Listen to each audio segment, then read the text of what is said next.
o le neitai o sapati o le whengaita tau ma le sona mo mua I mea uma o na o whaafeiro I atu I lana au auna sunga te tai au au ia Pastor Willie ma le whalitua ia ma le nofar whaafilai atu foi lana au auna whailau tusi po le au tusi o le tato e ka le si au au sunga ia pali ia ma le whalitua nofar whaafilai atu foi le te uloa Pasta uitualangi ia ma le whalitua ma le ainga ia we fo nei taimi e fia ofo lo fatua I te tanga lunga uma o le ngā luenga lo sala lau ngā lue I tu e fia o le neila lo langi po le nei ke lope o tātu iai mautou whalitua ma ainga mai se le vasenga o whai au uma ia mautou ainga whawhilai atu I le mamalu whaamata fia o le tanga luenga o au le lalolangi po le kālesia o au lalolangi e kālesia Swift Samoa tuto tasi ma lo le whātua toa whaafitai ngā lue mi ia le atua le soifua maua ma le langi e mama ua fua ina e le atua ia te autou o le vi inga e le whaititia e tū mau ale vi inga o le atua ia e whaavavau lava lau whaia le tātou pitalu lo mātou tamae o ni langi le ata pena mātou le ali ia e whaalongolongo whetalai maia oe lo mātou tamae ala I lau tūsipa ia ia o ina mātou wha malosia tili mātou ma ia mātou wha tūmawina le wha moe I le aso e te awhia o mai ai la mātou kitaro le malolenga e ala ia Yesu lo mātou o li whaola Amene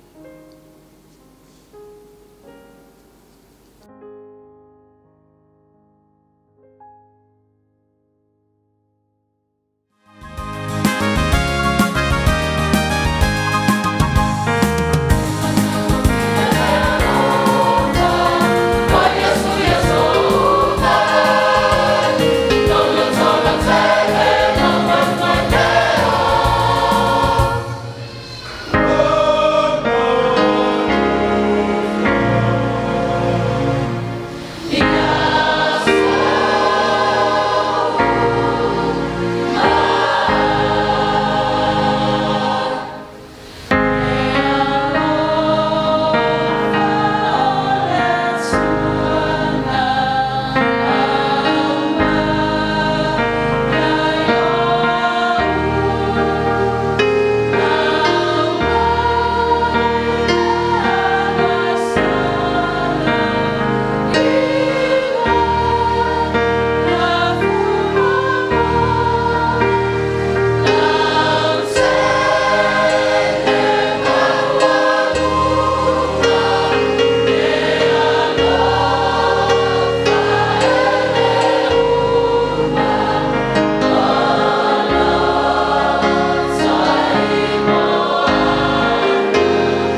sona i le tae au nei e maua mai lea i le tusi o Ioelu.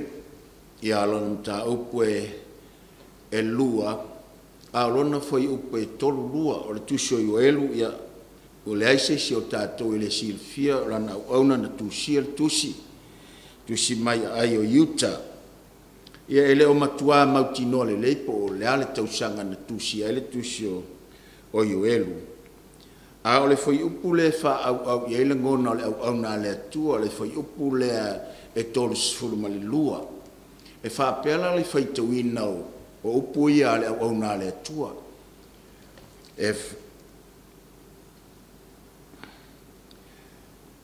E u foi ina faola ina o ilato umalava o eva la watu le suafo Iova.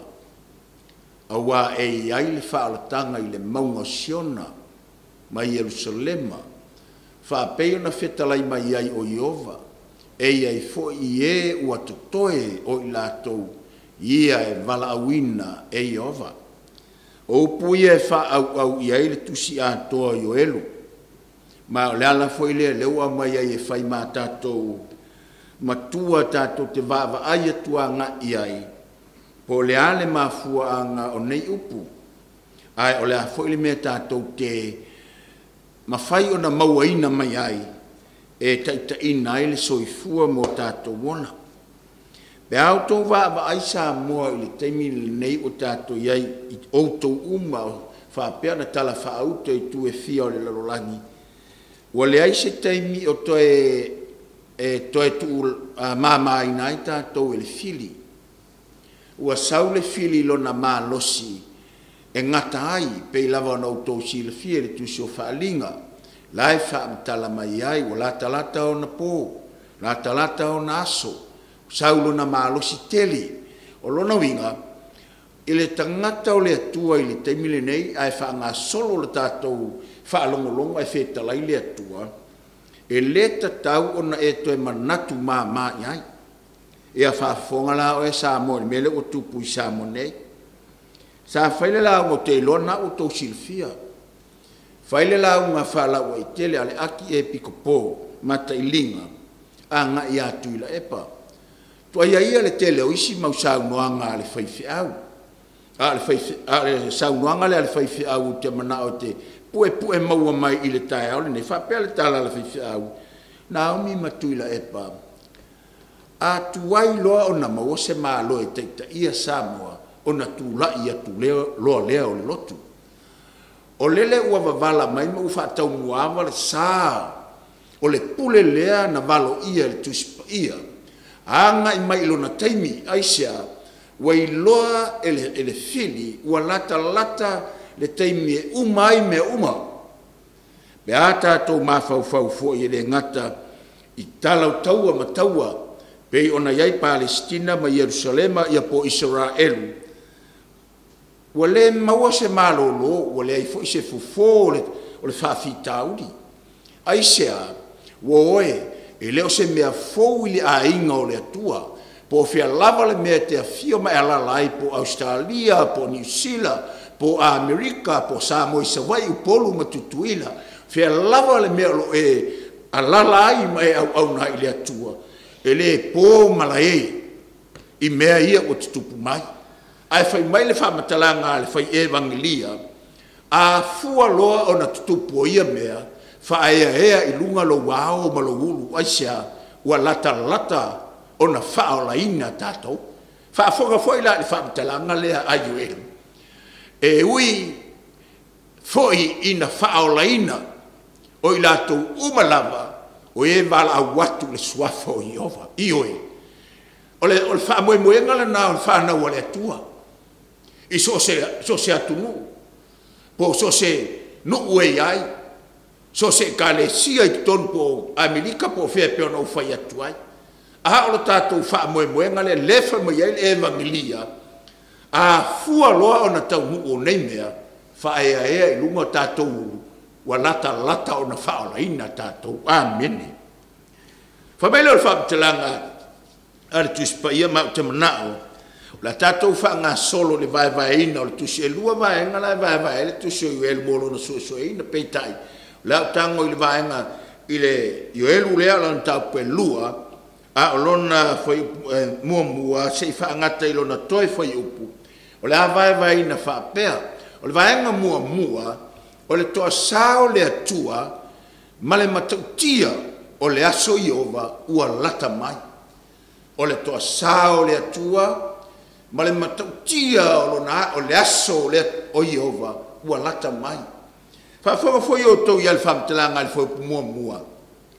Le whamatala mai ai le tuspaia, le asa i o foi tau ina atu i le tuspaia o na lili tele le sau mai o. O le tasi e tau atu le sfurulua, o lo whamatala mai ai i tātou, le toa sao le atua, ma le matautia o le aso lea. Lea la o le au foi tau ina atu, whamai le whamatala ngai tuspaia, ia o tau i lia le puisiona, ia ta'alili lo maunga pa ia. Ia te mui lato umo eno nofo i le nuu. A wā o le au o mai le aso Iova. A wā o lata mai.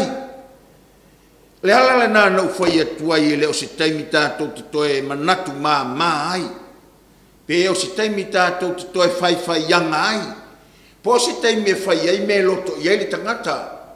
Ua tāle taimi a wā o iloa e le fili wala ana. Wa sa ona po ai al fa na o tangata fa tala le ai pea e lo ele fili o sa ona po ai ale no o le tua e ale ai ngo le tua fai ai pea le ala fai mo ele tala tu ia ira tu sila ia o to ilia le puisiona ia talili lo monga pa ia te mula to mo no foi no a wa le o mai le aso Iova a wa o lata mai.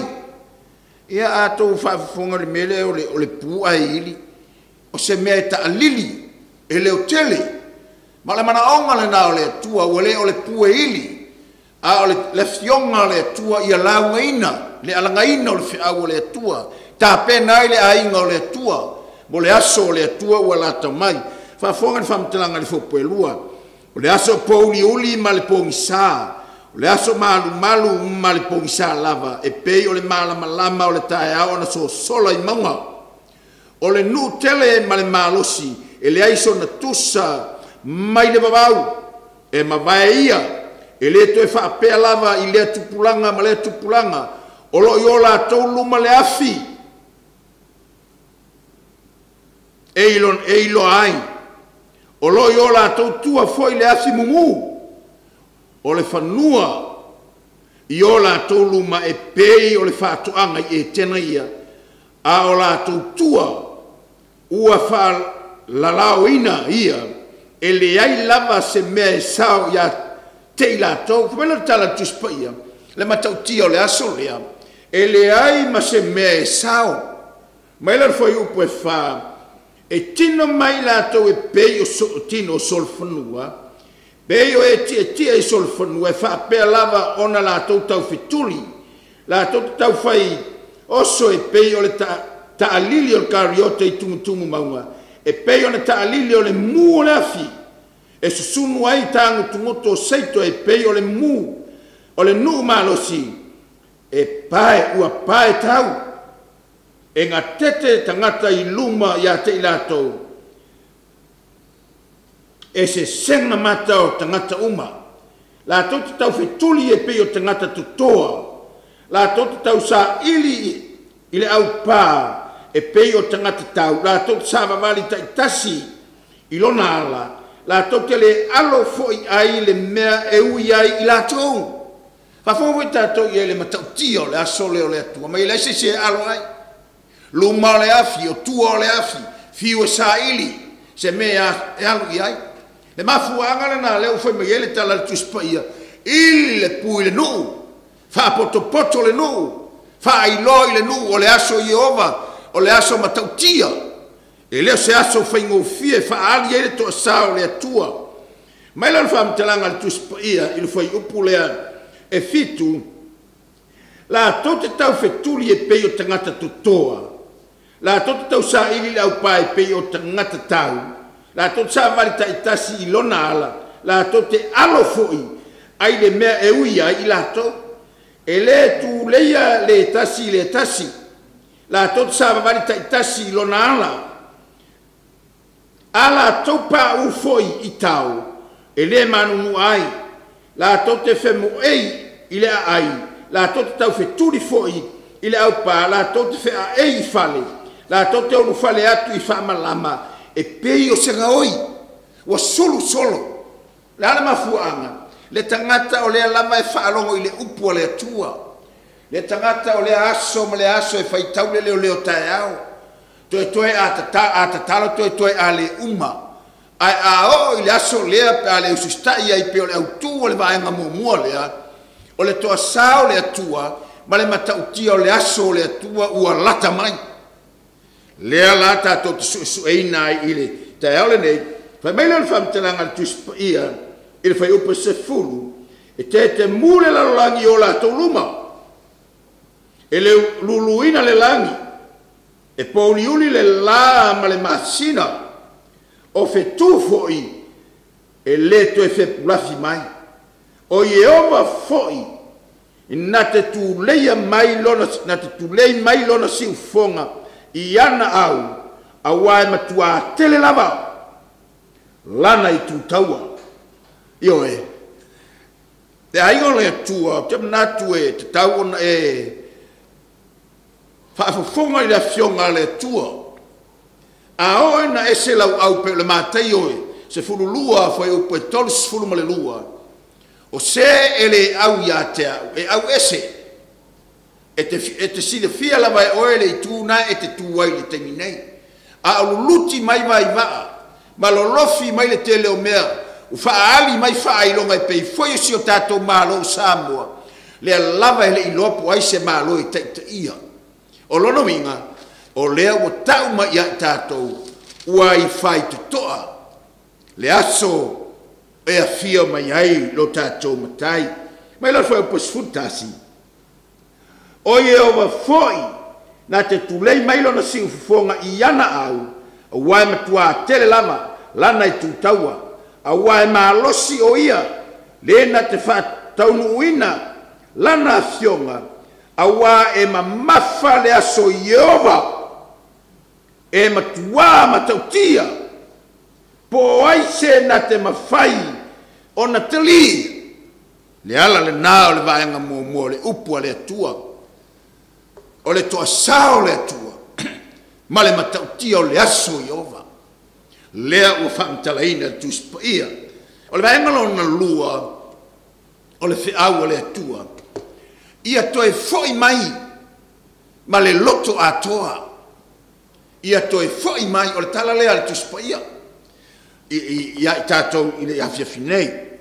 O le whaupula le sfurulua, ia o lea la tātou whaanga solo ai, ina ia tātou I loa ma malama lama lei ai, I le mea le fai me le to sfululua e o sfululima fa fonga ia I lona fai tawina fa mai fa mtelanga tu ia I sfululua o le nei o fa pe mai Yehova ia o to fo I mai ia te o to loto atoa ma le ana pongi ma le fetangisi ma le tangia we o le mana onga le nao le tua ina ua umana fola mai lona to sa ma le matautia o lona aso ma o le fina ngalo le tua le tauna whano se tangata o lona ainga fea le atunu na te no fuai fea le mea na te au na ai ma lo le tautua whaftai le au na I le atua whaftai tautua lotu I le atua oe le atali ma la whawhino le atua le au whainga luenga le atua ma lo le tau atai ma lo le tau ai whai mai whamtelanga le tuspa ia I le tai au nei o le nei o whapea mai Yehova ia o tautu e fwoi mai a tea o tau loto atoa ma le ana pongi ma le whtangisi ma le tangi a we aisea ma Yesu le tusi o mareko ua nā le tatalo ma le ana pongi e mawhai ai mea whainta o le ki lea o le malosianga o le ainga o le tua lea au mai le tusi pa ia mo oe mau ina ia avea I tātou o nisi I tātou te loa le mea whai me le tua mai le tāle tusi pa ia sutonu I o tau saia o tau loto, ai leo tau ofu, ma toi fwoi ai o wala o tau atua, a wai alo fua, ma alofa muti vale oia e tele ngese lona toa sa ua tele foi lona alofa e sala moia ona o leleanga amu ia oe sister e ui lava ia te mitato te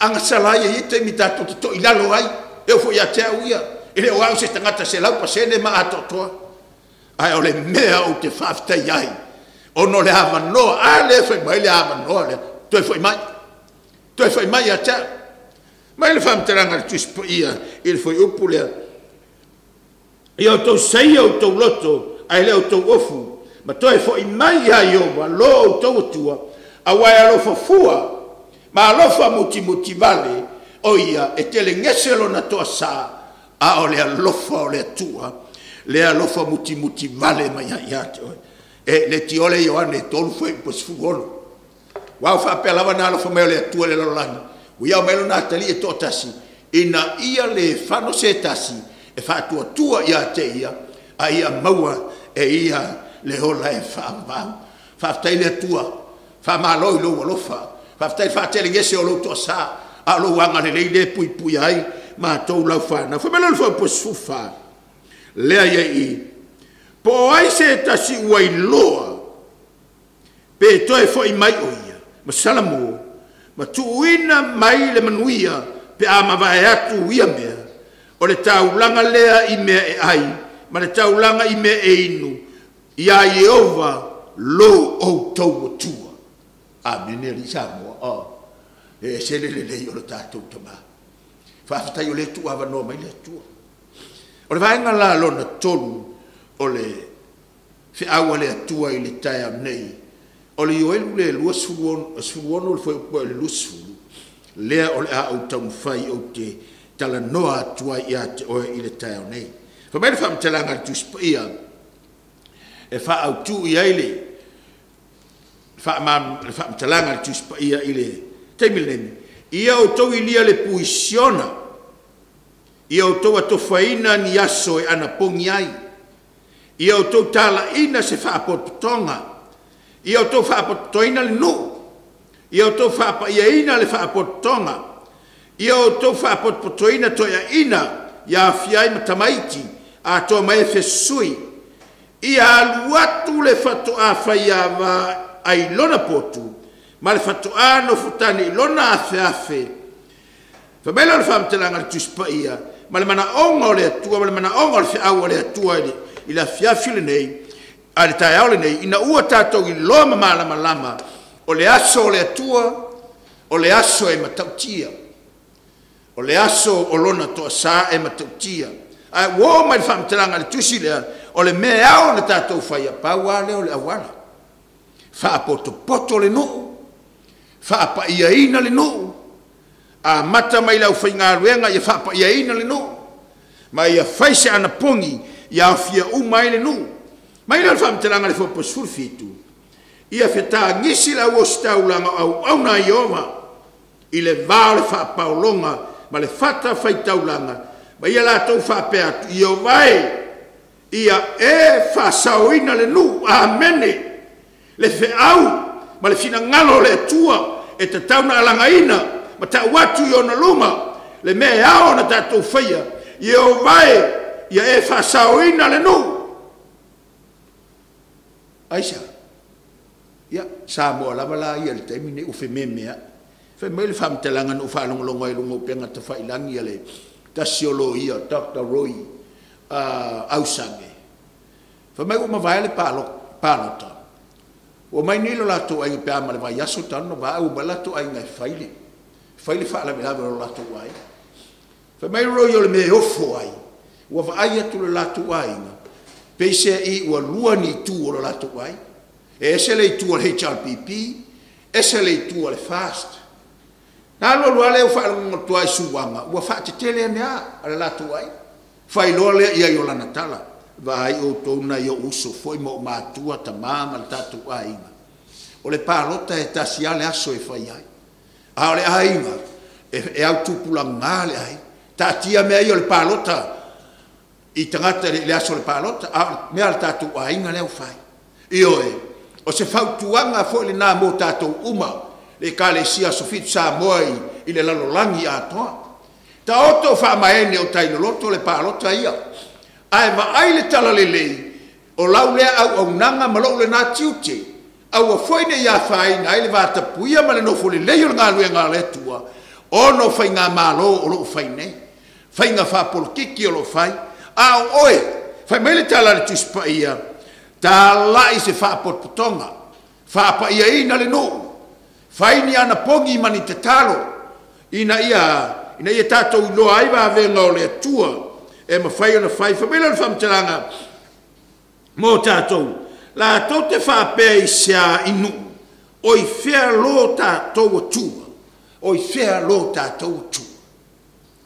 Awane e taumatea, le alofo le atua ia te oe, te leo le alofo le atua ia te oe, nai ai, te melei fua mai le tae au, maulo malosi, e alfa inga luenga, whai au tiute, a le fe aua le atua le au mai mō tātou, ina ia a vea i tātou, matangata, e i lole le o le aso le atua ua taunata mai, e le o toe mamau le aso le atua, whamela le whai upu, e lua sifuru, o te whaatea mamau ia te o tō au mai tū i mātū, o te tūlia i lātou i le nu nau mati, mane ngau, e whaasanga o lātou mata i le sami i sasae, e ufoi o lātou tua i le sami, tu pito, e alua e foi lo lātou helo, e alua e foi lo lātou saunga, aua o mea te tele ua ia whaia.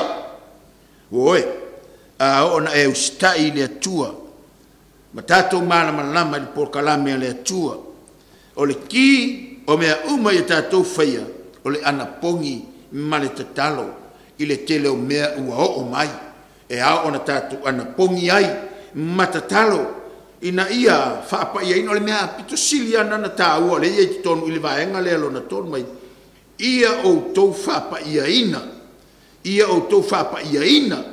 le whaapa o te patonga woe te mana o te talano atu ate oe o le langi e le alu e se tangata whaafa o le langi foi e le alu e se tangata whaia se mea leanga po se mea ino sia e te maua le whaalinga mtapu e lua tasi lua fitu na o ai na o i lātou a tu sio lātou moa i le tusi o le ola a le tamai mamoe. Oe, e se le lei o le tua. Malona malama, e whapapula mai. Na o le tangata o tu sio le moa. Le tusi o le ola a le tamai mamoe. E iei lang mena e whamel mata i o lima anu whapu e whavalu. O le nei, ia ato atoa o na le lei o la o tou a mio. E pei o lo o tou tama o i le langi. E ato atoa o na le lei o ia. Le ala na le mai tatu spa ia. Ma le kifo le na, mai leo le atua, tangata umai te ia te oe, ma whai meleanga ia te oe, o te tulia, me nari whatu e ta atia pālota ia. Ai sa iri lo tātou manuia, i le atua lo tātou tama, ina ia o tātou mauai, le fia ma le ori, i le o langa, ma le soifuanga le nei tātou te iai. Whamela le whamtelanga i foi upulea le Jeremia le lo suiva foi po sfululua, mai le whamteranga le tuspa ia, ona o tau wala awa i lea i a teau, e o foi o tau matatalo i a teau, o te whaalongo foi i a o tau, pe a whapa ia ina, o tātou wōlanga, e le aise se laupa sene, au le alofa tu no le tua e wha atoa i tātou, mai le altala tau te wala au mai lea, e sa ili mai o tau i a teau, tau te maua foi, pe a o tau sa ili mai a te au, mou tau loto atoa. Mato i Hawaii stasi fono. Ai latu le si au au alai au sa whai au i Hawaii. Wha mai sore. O te saua i nei au loto atoa lai o i Samoa. Wha mai le tala le whai au lea. Ba ai oe. Alui au mailu loto. Le la tongi lo pa se tol Samoa mailu loto. Nei te ua lave la vea ne ai se tangata i lo loto. I oe. Samoa sofitu tu to tasi le lalolangi a toa le kalesia. Fai mai le tua tu inatu lo loto a toa. Awal tati e solo le loto. Pe alu solo le loto. Ne i lave ai se tangata i le loto. Ai fai mai le tala tu spaia. Sa ili mai a te au. Mau tau loto a toa. Mai le fam talanga e. Fa solo pe ale awa le tua. Mau tātou. I le vaenga lea. O le tu spaia. Fai ua whaailoa I lana whanau manuia ua whaailoa e le tua I lana whanau I le vaenga le lona tolu le whiau le tua ia manuia whaafonga lao to iai le whaamtara tuspaia awa o au nei ua o iloa manatu ua o manatu o tuai ia manatu hai ia te outou o manatu I le manuia ai leo le malaia o lo feta lai mai ia Yehova e foa ina atu fo ia te outou le iunga e iai le wha moe moe o le iunga o mea o mo le iunga le manuia le manatu mai le tua ia tatou o lai iai le wha moe moe e au mai le atu e foa mai le atu ia tatou le iunga o mea uma le wha moe moenga o le tangata fa mai le wha mtalanga I le foi upu lea e luas fulu maliva lea o te fia faitawina mo tatou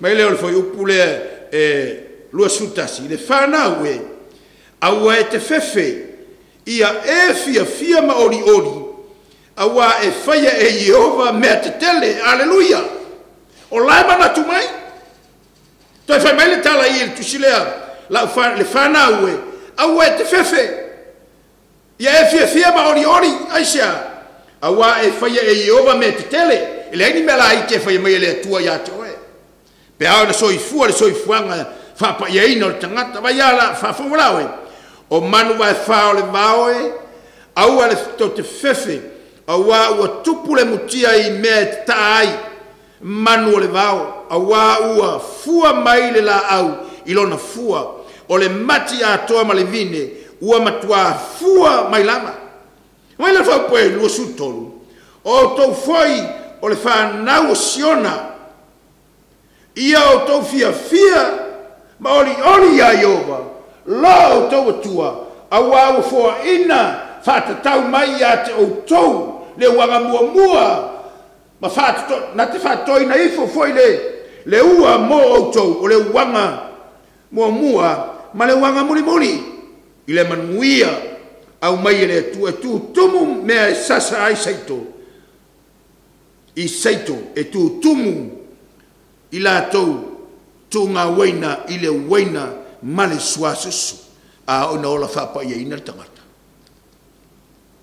e manatu mai le tua iai tangata I loa foi ai le o tangata e ki ngā lava o tale te me tau nalu le tua a la lava e whaiwhai au oi e te leilo le oti po feo iai e te leilo le oti le ae e momoe ama manu a sau mala e ati ae e te leilo la po feo e le oti au tale te mi fo I le tua fea le me te whaafonga mai ai I le upu le tua fo I le tua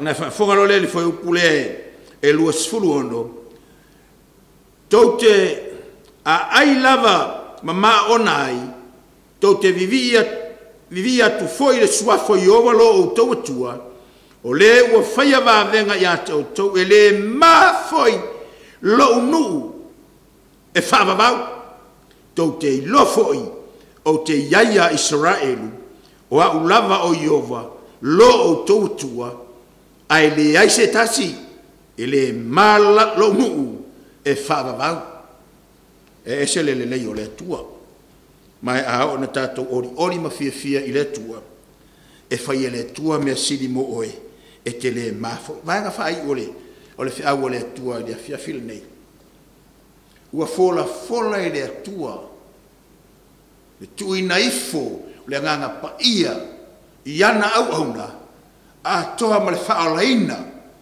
o e wala au ilo na swafa to si fio tu a fola le tua se fai le tua se fola ngai le tangata a wala lava ni e masal salo le tanu ma le numero ai fu toru alon foi un po suiva e lo si tangata le tua pelo ai be ala na le tato e fala fai le sona down nei e fai ula il fam talanga na al tu spaia le ora tato wo ia fa mai le fai un po e lua sul malval muli ane e wina o ringi ifo lo wanganga I lunga o tangata uma ona profeta ai lea o tau atalima o tau afine e fai miti o tau toe ina e ilo faalinga e o tau tau lelea le whaamanianga, wa au mai le tua, le ti ofa mai le Roma, e valu alon foi upo sfulu male fa, a ila to umo e te ine le nganga o le tua, wa tali ma fafine ila to o le tua, fa mai le foi upo sfulu wono, fa mai fam tantu spaia,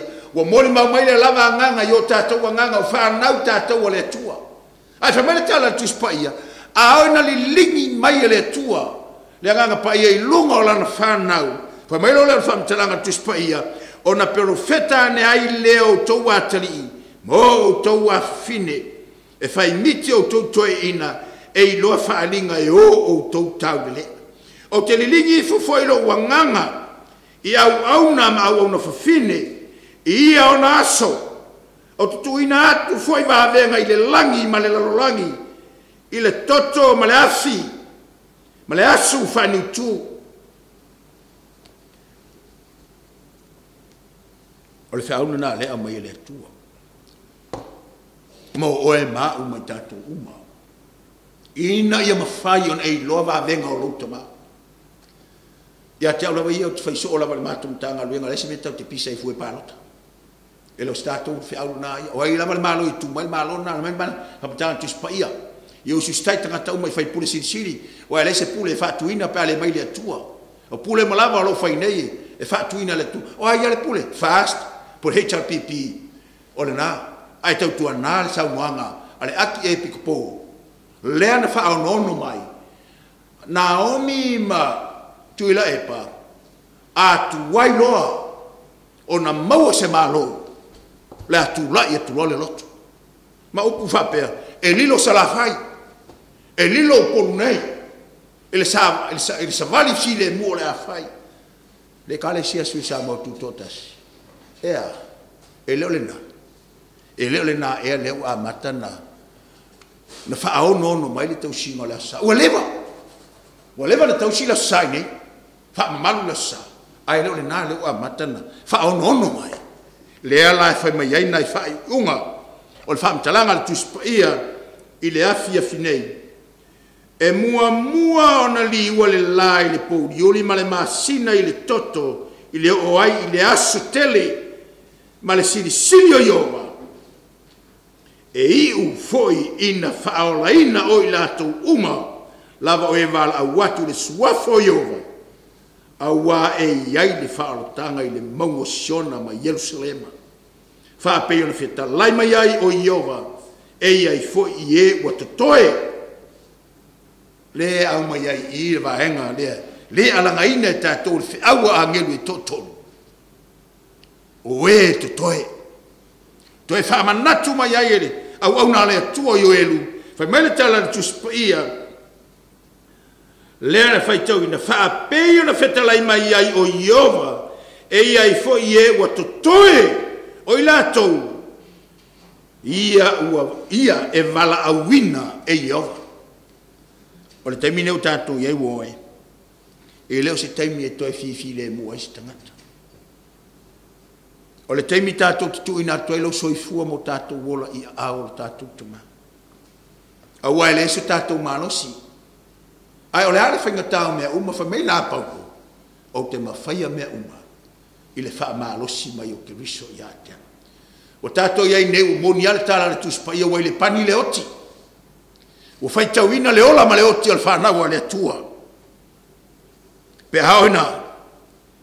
Pe ao na whaatau nuina mea umama o tau nuni si mea wo o lava tama i atu nua Samoa e tau nei loi le whaafanua a na o tō whaafonga e Samoa lo au mau i atu nu uma le langi ma o te loa na iai o tō loto mo tō mawhau whau mana tu natu mai hai te talo atu mātou i nei mo o tō te talo mai o tō i nei mo mātou a tātou e te tonu ngā nui ngā netua i a tātou mauaina le oli ma le fia e whaile ngā rue ngā le atua. Whamunia mai le atua ia i tātou uma i le tae au nei. La mātou tamae o le langi. Ua i ula mātou whaalongolongo i lau fionga le tuspa ia. E leo ia i mātou se tonu ma se atotoa. Mātou te talo i le ngā rue ngā lo ngā ngapa. Ia tamā. Ia ngā lua i o lātou sina ngā lo mo mātou whaamoe moe. Mātou ai atu I mea ua tutupu mai le lalorangi le ngato atu numa mao. Ao si o mātou ua tunu o Samoa. Whaftai lau puipuinga le koviki. Ai ia ialo mātou tali tonunga le atua. E ia iale taimi o mai ai ti ngā ma whawhitau. E tu inatu le soifua. O au na mai lava ia Pastor Willie. Le komiti lai titi, le komiti tele ai maise. Le au whai ngā luenga atoa mai mātou uma. Ia sapaia e au. Mātou mau se sapati o whamanuianga le nei sapati. E ale le teite inga oelo mātou te maa. O le mātou te talo le male o lenga whamangalo me mātou te seai. O le talo e whaia ma le whātua tua ia o Yesu o lea te whaafonga mai.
Mātou mai o le langi e vi ia lau fio le nei tae o lo sapati mātou mo fi.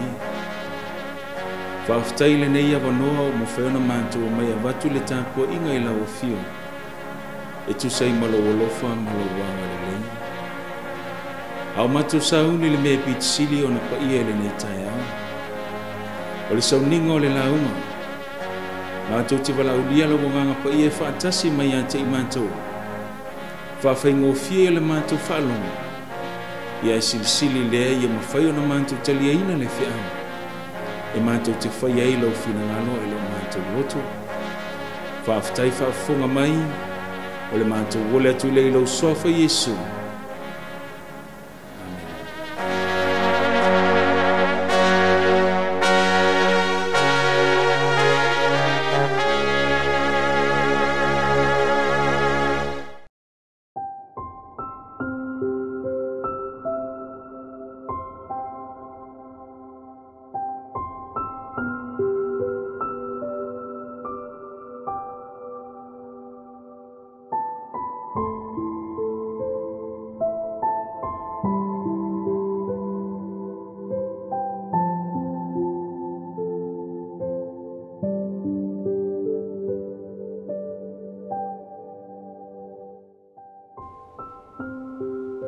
Te mineo tātou taulanga ma sfuruai. Pe whaoa tangata mea le atua. Au tau o tau whaoa o mea. Au o tau whai mai. Nia ea o mea ua mātou whaoa. O tau whaoa me sfuruai a o tau mea. A toa ma taulanga. Ua matua whaafanoina o tau ere nuu malava. Au wā o tau whaoa o mea.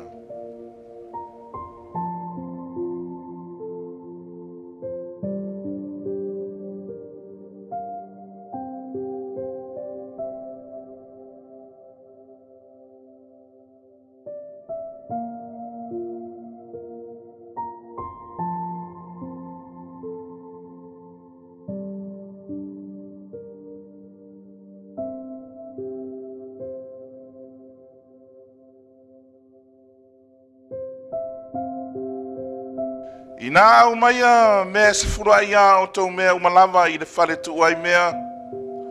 Ina ia iai mea ai lo fale. Mai o tau tofo mai a te au le nei mea. Ua whetalai mai ai o vau au. Pe o te le toina pupungi le langi mo o tau. Ma sa atu le manuia mo o tau. Ina se ia siri o na tere.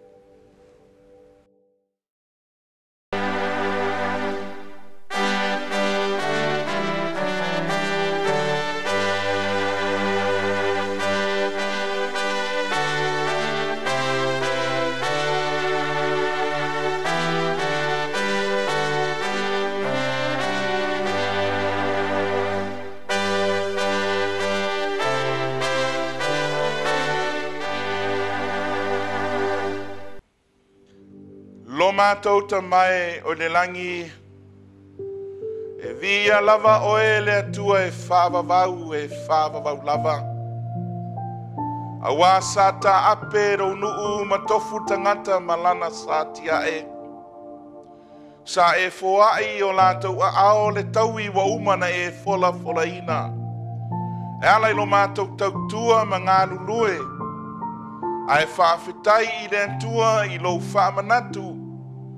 E ale le sfunuai ma le taulanga. Le tupe ma le tamau ainga na e taui whaadiani o mātou ainga.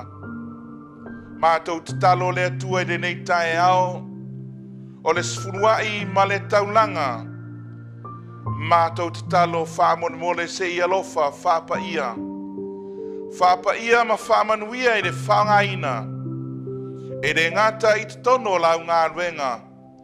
Ai mai se le atina ina. Whamanuia i a inga. Whamanuia i e kalesia te tasi. E tusa ma le lafoina o taulanga ma spuruai. Mātou te talo ia iai bea o whamnianga. Ia o Iesu e whawawau lava. Amen.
le suafa mamalu o le atua le tamā, le alo ma le agaga paia.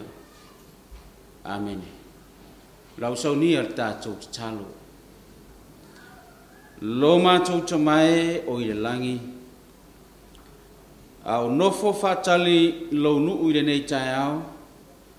Pe se alo finangalo mo i mātou e ala mai lo fionga. Mātou mo i ale atu i le manau lo ngang pa ia. Ina ia fesoa soani mai i le folofolaina o lo fionga. Ina ia mawhai na pa i atu lau fe au i loto ma finangalo. Ina ia saunia ai ma tāpena ai o i mātou. Mo le nā wha moe moe le asu tele te fio mai ai. Mātou le atu le li ie ia whawina le mea whainga ruenga vai vai ma le whatau wa. Ia nā tia le li ie le vai vai o le tangata. A ia whaalia le mana o oe lo mātou atua. Whamanuia le atua i le whaafonga ma le mai moa mai a lau whanau i tuli manu e fia o le nei laulangi. A o mātou saoni e whaalongo i lau whiau i le nei sapati. Ina ia vi ia i lo suafa Iesu e whaavau lava. Amen. Le nganga e fia i le tai ao le nei. E lava ina ua mai au na whaata alofa ma whaafeilo i atu.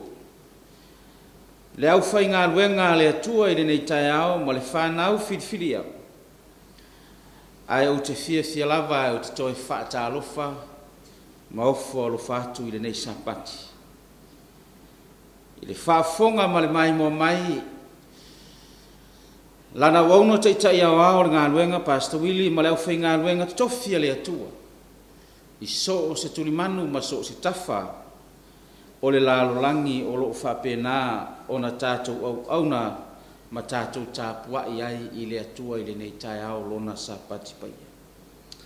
Ia te ia lona lava vi inga nei maso umai o i le whaavau e whaavau lava. O le wheau o le tai ao le nei o le tusi whirwhiria, o le a maua mai ai le tātou launga i le nei sapati. O le a maua mai i le tusi o lua le Peteru. A o lona mtau petolu. A o lona whaiupu mua se ia whaangata i le whaiupu e se fulu ma le whaa. Tusi whaitau le nā o le tātou launga i le tai ao le nei. I tai o te manao se o tātou li liu i le tusi o whai ma mau au tū. Se o tātou wawa ai i se vaenga tā ua o le a mai e whai ma fe au whirwhiria o le nei tai au o lona sapati. Lua le Peteru o lona mtau petolu a o lona whai upu e se fulu ma le valu. Lua le Peteru o lona mtau petolu a o lona whai upo e sifuru ma le walu o le matua lea o le tātou launga i le nei tai au. Whaafonga ala o whaitawina. A ia tutupu o tau i le alofa tu noa. Ma le poto i lo tātou alii o lo tātou whaola lea o Iesu Keriso. Ia te ia le vi inga i ona po nei, ma ia o i le whaavavau lava amene. Ua e manino i le tai ao le nei, le tusi ua whai ma tusi whai tau o le whiau, o le sapati le nei. Ma ua e si le fia foi, le mana onga o le whiau o le nei sapati ma le nei tai ao. I le tusi lea ua whai matusi whai tau, o loo wha matala ina ai, i le mata upu, i le tusi o Peteru le mata petolu. O le mata upu e winga i le toia fio mai o Iesu Keriso, po le toia fio mai o Iesu. Mai o le tasi le nei mata upu sili na taua, I mata upu wha vae o le fionga le atua. Aisea, leanga o le whaamoemoenga lea o tangata whaatalitali. O le whaamoemoenga o tangata Kersiano. O le whaamoemoenga o tangata o e ua mautinoa lo lato whaamoemoe ia Yesu. Whaamatalaina la le apostolo i le taeao le nei, i le mata upu e tolu, o le mata upu e winga i le toia fio mai o Yesu. Peita, i le whai upu e sifuru ma le valu, e aliale mai, o lo au mai i le lapota inga, ma au mai ai le whaama mafa le afionga le atua. Ma momoli mai ai e le tuspa ia, le mana onga whaapitoa o le atua, le mana onga o le atua, mo ta ngata whaatalitali i le toia fio mai o Yesu. O ai e tangata, o e maa matangata o e o lato mautinoa le mata upu i le toia fio mai o Yesu. O le hale mana onga ma le whaama mafa le atua le tai aole nei, e ala mai le apostol. Fai mai fai po suma le valu o fai mamau o tu le tai aole nei. A ia tutupu o tau i le alofa tu noa. Ma le poto i lo tātou ali i, o lo tātou whaaola lea o Yesu Keriso. Ia te ia le vi inga i ona ponei, ma i o i le whaavavau lava amene. E wholinga mai, o le mana onga o le atua, ina ia tutupu tangata o le atua. Tutupu i le alofa tu noa. Tutupu i le poto. A o le alofa tu noa, ma le poto le amana o ile fionga le atua i le tai aole nei. O le poto ona o le whaola o Yesu Keriso. Lefa mai ele fionga pa ia le atua le tau nei, ia tutupu i le alofa tu noa, ma le poto i lo tātou alii, o lo tātou whaola o Yesu Keriso. O le mana onga na o le atua, ma le whaama mafa na le tuspa ia le tau nei. Aisa, le anga au no le tangata, ma Yesu Keriso, au no le soifuanga o le tangata, ma Yesu na te taliha ina ai Yesu Keriso i lona soifua. Ma taliha ina ai Yesu Keriso na loto o lona winga ua le aise au ngā. E mai maufua le taimi alua i le loto. Pe a fai e le tutupu i le alofa tu noa, le alofa e maua mai a Yesu. Le poto e maua mai i a Yesu Keriso. Lea e mafuai, na iai le mana onga, ma le fe au whaapitoa o ta aole nei. Aisea, leanga o tātou o tangata e whaataritali. Tātou o tangata, o lo o tātou whaataritali le whaamoemoenga.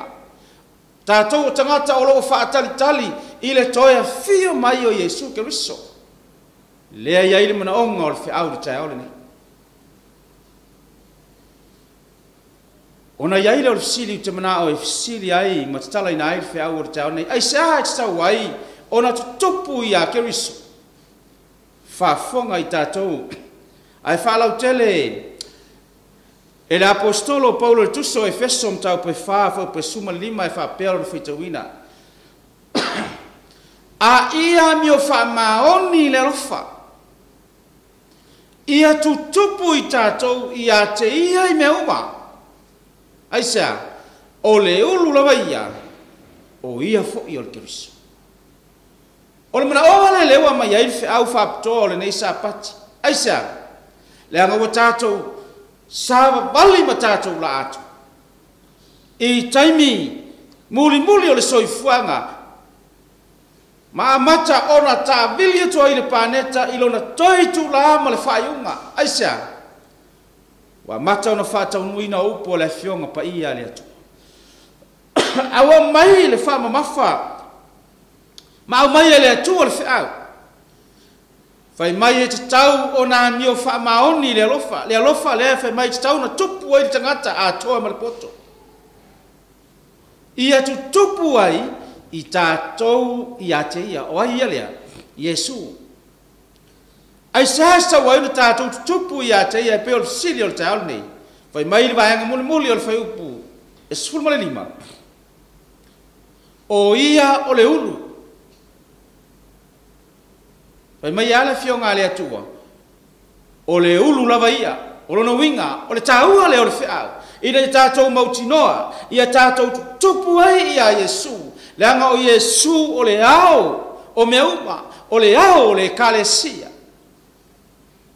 E usitai ai le kalesia le atua. E usitai ai le ngā luenga le atua, ma le kalesia le atua. Ona tupu lea, o le soifua ma le ola whaale nganga. Aisa, langa o Iesu o le keriso. O le tangata o le atua e te tauna tupu.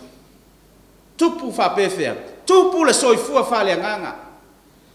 Peitai, e iai mea, e mafuai o na le tupu le soifua whaale nganga. O le kalesia ma le soifuanga o le tangata. Ona ua iai mea e vai ai. Mafuanga lana, e mafuai na le tupu le tangata i le soifuanga whaaleanga. Bei tai o le whiau o le tai o le nei, o le toe wha manatu mo i tātou le nei sapati. Ina ia tātou loa ma tātou mautinoa, ia tātou tutupu i a Iesu.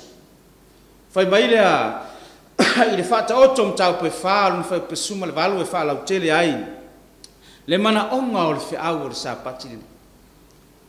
A o le alo e a mio tonu e tusa ia ma le malamalama o le au. O lo o tupu pea lona malamalama e o i le tu tonu o le la. Ua whatusa ina le tangata lea ua tupu lona poto ma le alofa whamaoni. Whai mai e tusa ia ma le malamalama o le au. Aisa, leanga o le tangata e sa ili le atua. So se tangata e tupu le soifua whaaleanganga, whai mai e tupu le malamalama, a ua whatusa india le tangata lea, o le malamalama o le au. A o le ala o le tangata lea, ami o tonu, e tusa ma le malamalama o le au. E le aise mea e whapongi sa inai. E le aise mea e whane nefu. E le aise mea na te whaia le pongi sa, ma le pōli uli. Aisa, langa e tupu le soifua whaaleanga. Whai maila le whamtalanga tuspa ia, e tupu pealo na malamalama, e o le tūtonu le la. Tāua lea o le whiau mō tātou le nei sapati. Le ngā luenga le atua i so se tuli manu, sistek. I tu e fio le ngā luenga le atua, i le aturi manu ma le aturi manu, sa moa ma so se atu nuku le lalolangi, o le mana onga o le whiau mō tātou i le tai au le nei. Whai mai le whamtalanga le fionga le atua, i atu tupu i tātou i le alofa tu noa, ma le poto i lo tātou ali i o Iesu Kiriso. Tāua lea ma le mana onga le nao le whiau i te au. Aisa, leanga ua tātou iai i taimi muli ma taimi whai umatoi tu lao le nei paneta. Whai mai lea o le autu o le whiau mo tātou le tai au le nei. Ia tutupu i tātou i a Keriso. Ia tutupu i tātou i a Keriso. Ele o le tupu ona o le poto ma le atamai. Ele o le tupu o le malamalama ma le iloa wha le o langa le nei. Le manao ai le fionga le atua. Ele o le tupu o lo poto ma le tupu o le malamalama e te iloa ai so se mea. A o le mana onga o le whiau di tai ole nei. Ia tutupu ia Iesu. Po a mea e o mai o le soifuanga, po a pe au langa vale o le olanga. Po a whaafatia ta mai. Po a mea e au mai e satani i lo loto. E le petia i lo soifua whale nganga. E le aise mea o ia mea. E mawhaina tau fia lo o nanga i le atua aisa. Le anga ua tupu oe ia Iesu. Ua wha tupu ina lo soifua whale nganga. Ua tupu lo i loa o le tala le. Mana onga nā o le whiau te au nei ma lau tū le nā o le whiau. Sister, mai lau tū o le whiau mo tātou le nei sapati. I atu tupu i tātou i a Keriso. Po whea se turi manu le ngā luenga le atua o lo i au auna mai ngā lue. Whai mai whamtalanga le tūspa i le taule nei, i atu tupu i tātou i a Keriso. Tupu lea, i a tupu le ola whalenga. I a tupu lo wiloa o le atua. I a tupu lo si la fia le lei o le atua. Po a upenga ma mai lei a Satan, le se mea ma whai na wha lave lave ai. Whai mai leo le vaenga mua mua o le whiau le nei sapati. Ia manatua upu atu sia i polo a inga le atua. Ai whai tau iai, tu manao te whai tau iai le whamtalanga, ma le whamalo si au a le apostolo le tai au le nei pe ono whai atu i le tusi whai tau. I le mata upu le tolu, o lo whamatala wiriri ai, e le apostolo Petelu, le mata upu e winga i le toe a fio mai o Yesu. A o le melea na au mai ai le whiau e le apostolo, ma le whamanatu o le fio ngā le atua. I le mea ma whaina tupu le tangata, le soifua wha le anganga o le tangata ia Yesu. E ala i lona mana tua upu, watu sia i polo inga le atua. Whaafonga i tātou iai, i le lua le peseru mtau petolu e whaamaunia whau pe lima. Whaafonga lau toi whetauina. Ina ia o tau mana tua i upu, wa upu. Upu na mua i whai mai iai ele au profeta pa ia. Male polo a inga a mātou o apostolo ale a lii ole whaola. O toi whamanatu ele apostolo i le a inga ma lau whatuatua o e whaatali tali le toi a fio mai o Yesu. Whai mai ahele whamanatu. Whai mai e tauno o tau manatua. Manatua lea. Manatua upu na mua i whai mai ai lau profeta. O ai lau profeta, le au profeta pa ia. Le au profeta pa ia le atua. Watu sia i polo inga ai, polo inga le atua. E te tauna manatua, aisa, le anga iai le taimi e alo lua ingalo, awa wha manatu mai e le apostolo, e te tauna manatua. Sile fia tātou, o le mea moni ma le wha maoni, e iai le taimi e ngalo ia te tātou pe au le tātou whitai ia i ma whainga tāo le soifua. Po le alawa, le tofi wa iai po le whaife au, le ale tūranga iai, e iai ale taimi e ngalo ai. E le petia lo le savalinga, ia upenga le fili, ona ngalo lea, whaapong saina le vai, ma ngalo i le tangata. Awa mai le whamanatu. Le ale whamanatu o le apostolo, mai e tauna mana tua upu. Wa upu, na mua i whai mai iai lau profeta pa ia. Ma le polo a inga a mātou a apostolo a le alii o le whaola. Ai whaitau iai whai mua i le mtau po e tolu, i le tusi lava leo pe teru tāua. Whai mai lau pe le, te tusi atu ia te utau le nei tusi e lua. O le tusi e wha mawhana whana i o tau loto, wha maoni, ma wha manatu atu. E wha manatu mai a te oi, ma wha manatu mai a te tātou, aisa, le anga iai le taimi e ngalo ai, o upu atu sia i polo inga le atu. A hao na tātou mana tua polo inga le atu, o atu sia le na fionga. Na vaile iai e le aise mea ngata ai le tupu pea, ma le tupu pea o le soifua, ma le ola whalia. Whapeia o le ata o le la au pe ata toina. E le aise la au e wha moe moe to a he le mawhaina tupu. E whapena le soifuanga o le whaaleanganga o le tangata.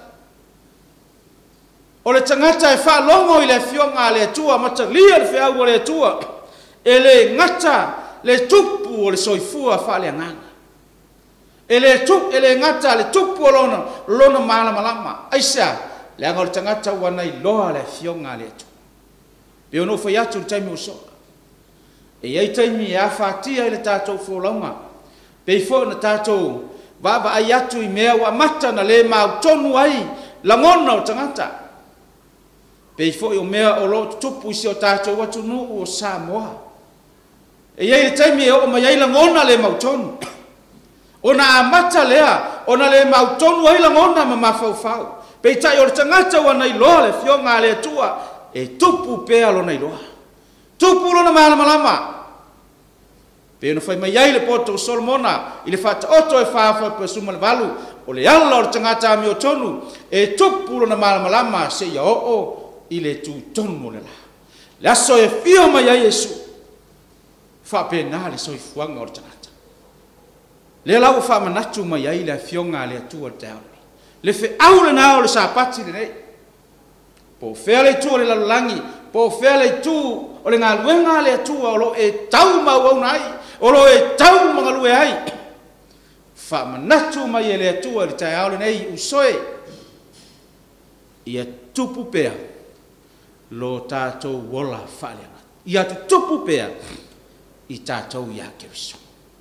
Ia tu tupu pea I tātou, I lo tātou I loa o le atua. Aua nei ngata, aua nei muta, lo tātou si le fia ma lo tātou I loa o le fionga le atua. Fai mai lea o le vaenga lo na lua, o le feau o le tai au le nei. O le mea mawhai ai o na tupu le tangata I Keriso, ma wha tupu ina le ola whaleanganga. O le tali tonu I folafolanga. Vaenga lona lua, ia tali tonu I ana folafolanga. Aisea, e iai taimi ama iai folafolanga le atua. E iai nisi e whailonga fasili o lato mawhawha. E iai nisi taimi e amata ai, ona whaalua fesasi la ngona o tangata. Oi tangata, tangata le tali tonu. Tangata la tau te whesilingia le fionga le atua. Tangata e le tali tonu le upumoni le atua. Ma le au mulimuni le atua. Pa penale winga o tangata e le tali tonu I fulfulanga. A o le mana onga o le atua le tau nei. O le tangata o tupu le olanga whaleanganga. E tali tonu I fulfulanga le atua. Na te mauti noa e le toi whesilingia. E tali tonu iai. Whaafonga fo I tātou iai, ile mana onga o le atua le tau nei tusa ma le vaenga lona lua o le whiau. Lua le pēteru I tolu whau peiva o te whaitawina. E le whaatua I mai le alii, I le mea na fola mai. Whaafonga tātou. Whai mai tus paia, e le whaatua I mai le alii, I le mea na fola mai. Fa pei o le manatu o isi tangata I le whatu ai. Ae pei tai wa ono sai mai lava o ia I tātou. Ona wa le fina ngalo ia whano setasi a ia o malava I salu. Ai se awa mafu ai, ona iai le avanoa. Fai mai whamtalanga ma le whamanatu o tuspa ia le taole nei. Fai mai pei tai wa ono sai mai lava o ia I tātou. O I tātou, tangata ua whaatupu ina le soifua whaleanga. Tangata wana I lole le taimi ale atua. Tangata wana I lole whaatulanga ina o le taimi ma le pulkalame ale atua. Tangata le nā le whai mai tuspa ia le taole nei. Whai mai e le fina ngalo ia whano o le tangata lea. Ai o le salmo. Ia maua le tangata le ola e whapa. Whai mai whamtalanga le tuspa ia tau nei. E le whaatua I mai le alii, whapea o le manatu oisi. O le manatu nā malangona nā o tangata. I le whaatua I mai o Yesu. Malo lātou whisili ngia o le fionga le atua. Peitai. Sistek. E iei le talitonunga li tai aole nei, tātou te leo toi whisili ngia. Le taimi ua tātou iai. Tātou te leo toi whisili ngia le polkalame le atua. Tātou te leo toi whapeifo. Le a ea ia mea ua tupu I le olanga nei. Wa tātou mauti no le whaatatianga, ma le whaatau tonga o le pokalame le atua, ma le taimi e tupu ai o le mea ma le mea. A o mana ongo o whiau te aole nei. Ia tutupu I tātou ia Keriso. Ona fusia leo I tātou I le alofa. Ona fusia leo tātou I le whialfani. Ma tātou whaatali atu I le nā tae ao ma le nā wha moe moe I le aso e fio mai a Yesu. Whai mai le lua pia teo le tolu whai upes fulu ma le tolu. O lo whaatali tali ma nau nau atu I aulia mai le aso le atua. E tea ese ai le langi na wamu. E liu sua vai ai foi o mea na fai na wamu. Ai whaatali tali tātou le langi fau ma lau langi fau. Pei o lana na fola mai e mau ai le ame o tonu. O lasa me o e whaatali ai le tae aole nei. O lasa whaanau nau ta inga ia te oe malau a inga. Oe malau tō lua malau whaana. Le ainga o le atua le tae aole nei. Tātou whaatali tali ma nau ia uria le naso. Ia tātou iai whaatas. I tala atu o pua ngā ma whainga tāole nei soifua ngai nei tātou iai. I le ainga ua tā pena e le atua mo I tātou. Pea whai tātou tea, tātou te tari tonu I whorafuranga. Mautinoa, tātou te tari tonu. O tātou iloa, le whātonu ina o whorafuranga le atu. Whai mai le aole, o le vaenga muli o le whiau I le tae aole nei.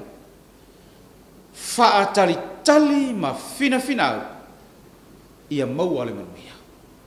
O le asa meo e whaatali a. Awa vea oe matangata wa e tupu ia Keriso. Ma wa tutoina oe le fale o le atua. Ma le kale sia le atua. Ma wa whaatupu ina lo soifua fale anganga. O le asa mea oe nau ia. Te le roi a te oe. Au tātou uma malo tātou wha moenga. Tātou te fia iai, tātou te fia whaatari atu le nā tae au ma le nasu. E fio mai ai e sui ni e tātou iai le ola e whawa. Whai mai le vaenga muli, whaatari tali ma fina au. Ina ia tātou maua le manuia. O le ale manuia lea, whafonga I tātou le lua le pe teru. Alonam tau pe tolu whau pe suma le wha. O lene I le au pe le. Wa tau whaatari tali I ia mea. O lea ia o tau fina I lawa. Ina ia maua e o tau e ia male manuia. Ua le pona male le matau le angaida. Le ale manuia lea, sistek, fai mai le fionga le atua le tae aule ni. Te fi nau mai whaataritali, I le manuia lea, o sau niha le atua o le ale manuia. Le manuia le pona. Le manuia e le aise mea le anga o iai. E le aise ona ila, e le aise ona manu minomi. E le po na e le sila whanga a le atua. A o le manuia a tali. E whaava vau. E le to iai se pua ngā. Le manuia e le to iai ni whawhitauli. Le manuia e le to iai ni loi mata. Le manuia e le to iai se tangi au e. A o le manuia e whawa. Le manuia le nā lefa mai ei le fionga le atua le tae nei. Le manuia o saunia le atua. Po fea oro e tau ma e ngalue ma e auna I le atua I lo fina ngalo. Po fea lava se tua le ngaluenga le atua oro e afu ma e tau ti ngā ai. Sira fia e le atua ma e fai tau e le atua oro I mata. Tātou te au auna ma tātou ngālu lue. O I tātou oe ua tutupu I a Yesu. Whatupu ina le soifua whaaleanganga. Se iau I le aso e fio mai a Yesu. Whai mai leo le autu o le whiau le taole nei. I a tutupu I tātou I a Keriso. Le ainga o le atua. Le whanau whaataritali a le atua. Whai mai le manaonga. O le whiau o le nei sapati. I a tutupu I tātou I a Keriso. Tupu whapewhea. Mana tua upu na tusia I polo inga le atua. Tali tonu I wholafolanga. Whaatali ma fina au. Ina ia tātou maua le manuia. Sistek, whanau no ta inga I tātou. po fea tātou te iai. Pe tātou te toe mafuta, pe tātou te le toe mafuta, pe tātou te toe wheiloai, pe tātou te le toe wheiloai, pe tātou te lulu lima, pe tātou te le toe lulu lima i leo langa le nei. Wa iai lo tātou wha moe moe, saunia e le atua i tala atua wha whitauli ma puapunga, ina ua tātou tutupu i a Keriso. Pe i ore whiau ore tāole nei ma le tusi ua whai ma tusi whai tau, ua wha ma talai nai le mata upu i le toia fio mai o Yesu. Whai mai le au tu ore whiau le nei sapati, i a tutupu i tātou i a Keriso. Amene. Lau sau nia tātou te talo. Lo mātou te mai o i le langi, e fo i atu lava i lau fio le vi ingai te tau ai. Whaaftai le tua i le nei awanoa wa mātou whaalongo ai i au o fionga, wa e whaamanatu mai ai le whi au whaapitoa moi mātou. Wa wa mātou mauti noa, ma wa mātou i loa ma i o ina i o mātou loto. Wa mātou iai nei le taimi. Le taimi na e wholofulaina, le taimi whai o le nei soifuanga. Mātou te whaatali atu ai malo mātou whaamoemoenga i le aso tele wa e wholofulaina. Mātou te talo le le nei tai ao le tua. Ia iai lau whaamnianga i lau ngā ruenga. Lau ngā ruenga o ao i so se turimanu ma so se tafa o le nei lalolangi. Ia whape nao na iai lau whaamnianga. Siri au manuia i lau auna te itai au ao le ngā ruenga ia Pastor Willie. Le au whai ngā ruenga tofi a lau o fio. Oe o lo tau ma tau ti ngai lau whi au ma lau ngā ruenga. Ia iai lo walofa ma lau whaamnianga i nei sapati. Tu mau lunga o lau e ka le sia le manuia o oe le atua lo mātutu. Le alofa tu noa o lo walo Yesu Keriso. Le mafutanga lilo ma lo wangang pa ia. Nei maso umai o i le whaabau e whaabau lawa. Amen.